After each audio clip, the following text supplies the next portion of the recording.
حضرت ابو ہریرہ رضی اللہ عنہ بیان کرتے ہیں کہ ایک بار اس اسنا میں کہ ہم نبی کریم صلی اللہ علیہ وسلم کے پاس بیٹھے تھے، آپ صلی اللہ علیہ وسلم کے پاس ایک شخص آیا اور کہنے لگا کہ یا رسول اللہ صلی اللہ علیہ وسلم، میں ہلاک ہو گیا۔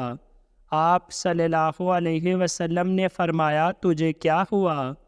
کہا میں نے اپنی بیوی سے مباشرت کی ہے، ایسی حالت میں کہ میں روزہ دار تھا۔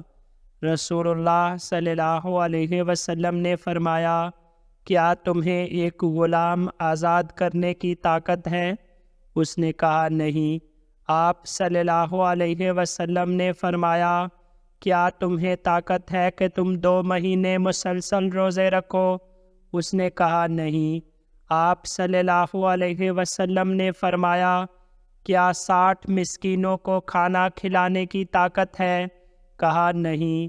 حضرت ابو ہریرہ رضی اللہ عنہ نے کہا نبی کریم صلی اللہ علیہ وسلم ٹھہرے رہے۔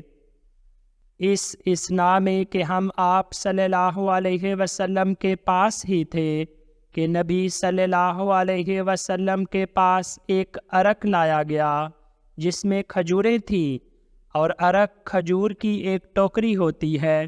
آپ صلی اللہ علیہ وسلم نے فرمایا وہ مسئلہ پوچھنے والا کہاں ہے؟ تو اس نے کہا میں ہوں۔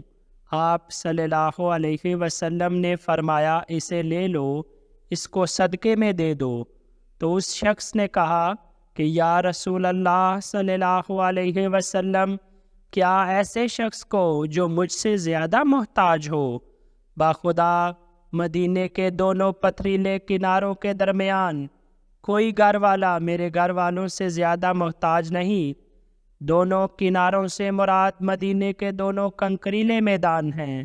تو نبی کریم صلی اللہ علیہ وسلم مسکرا دیے، یہاں تک کہ آپ صلی اللہ علیہ وسلم کے دانت ظاہر ہوئے۔